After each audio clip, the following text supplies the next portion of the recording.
মাছটা একটু তুলবে। একটু মুখে লাগিয়ে নে।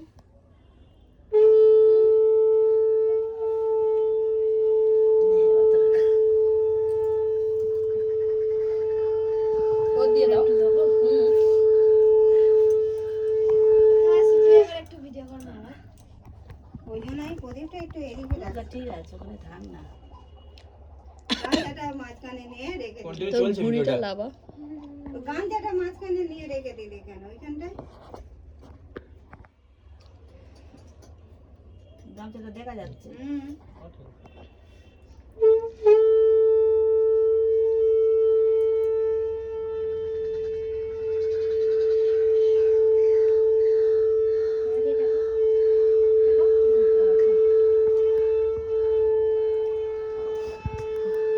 হয়েছে রে, হয়েছে এবার। হয়েছে? তুমি খাবে বড় মাছ